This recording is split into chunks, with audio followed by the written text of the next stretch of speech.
Kaibigan, welcome po kayo sa aking channel. Itong video na ito huwag kayong kukurap.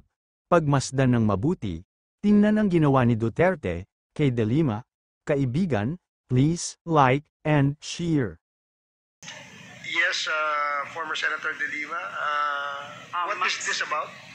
May certain points po na mga binanggit ngayon sa As questioning long as ni this is germane to the discussion. Yes, please. You have They are so relevant. Dun sa questioning po ni Honorable Congresswoman Luistro and Honorable Congressman Gutierrez. I think there were about 3 points and then another point. I'll try to be very brief. Okay. Kanina po, tinanong po siya ni Congressman Gutierrez, sino yung 7 na yon ng kanyang personal na death squad.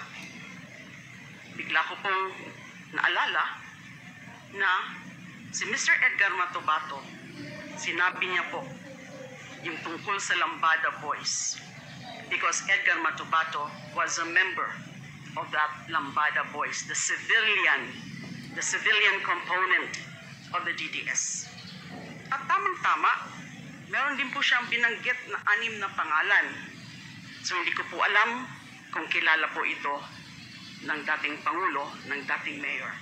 Ang mga pangalan po, nung 6 pa, which makes it a total of 7, nakasama si Edgar Matubato, are the following: Ludi Pagidupon, Tony Estaco, Jojo Bosa, Romel Capitana, Insectan, and Boboy Maldito.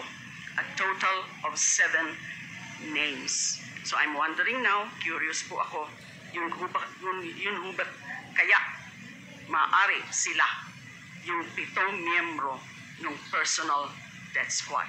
Now, paulit-ulit na sinasabi ng ating resource person na dating mayor at dating pangulo sa Senado at dito na naman, ilang oras na ho, yung hearing, paulit-ulit niya, I take full and complete legal and moral responsibility.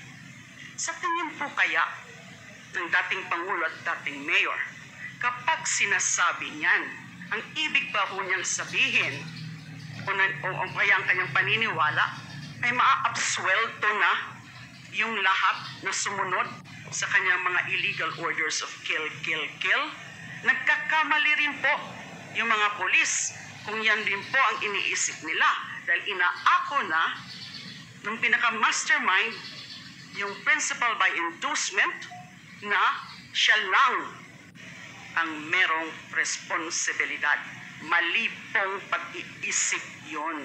No matter how many times, 1,000 times, nasasabihin niya ng dating Pangulo at dating Mayor na siya lang ang may responsibility, hindi pa rin pwedeng makalusot at maabsuelto yung mga gumawa, sumunod sa kanyang kill orders.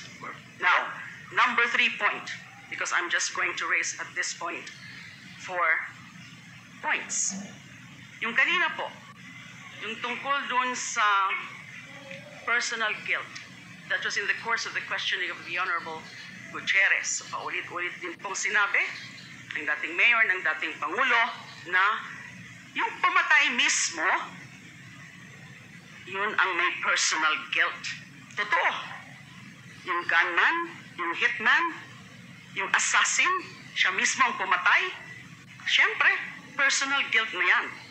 Pero wag mo nating kalimutan yung sinabi po kanina ni Honorable Congresswoman Luistro. If there is such a thing or a principle ng personal guilt, meron din yung principle of conspiracy or theory. Yung dating Pangulo, dating Mayor, siya ang malinaw na principal by inducement because he ordered, he solicited, he induced yung mga pagpatay. So he is definitely principal by inducement. But, sinunod ka nagkaroon ng mga principals by direct participation. And in this whole scenario, there is a clear conspiracy.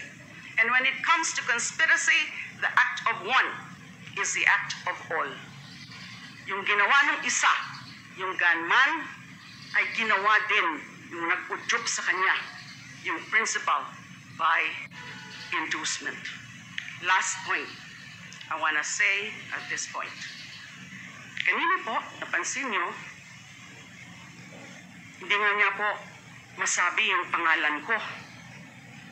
Ayaw niya pong kilalanin kung sino yung dating Commission on Human Rights Chairperson.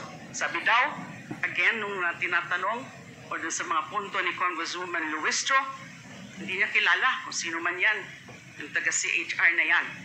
Nagtataka po ako dun. He's lying when he said that he does not know Laila de Lima. How can he say that he does not know Laila de Lima? Unang-una, yung DDS, yung hearing po namin, yung CHR inquiry sa Davao on the DDS killings, siya po, as then mayor, ang pinakauna na tinawag namin as resource person. Di ho ba? Pangalawa, naku, kayo, narinig niyo ho yun. Napakaraming mga okasyon, mga public pronouncements niya na ako ay tinitira niya, ako ay binabastos niya, kung ano-ano yung mga sinasabi niya sa akin, binabantaan din ako. You will rot in jail, Laila de Lima. And isa pang naalala ko, nakita niyo rin po siguro yun, noon pong first SONA, di ba? Linapitan niya ako, kinamayan pa niya ako. So hindi niya ako kilala. Alam mo yan, for example, ni former ES Salvador Medialdea, na kilalang kilala ako ng dating mayor at ng dating pangulo. So he is lying. Maraming salamat po. Thank you, Senator. Iba na kasi doon niya kasi hindi mo kilala. Mr. President, may I remind you that please refrain from talking unless you are recognized by the Yes, I chair. was just making a statement. Yeah, Hindi ko siya nakilala. Iba nang hair doon niya eh. I'm just reminding the Pati yung kulay resource ng buhok. person. So, the next thing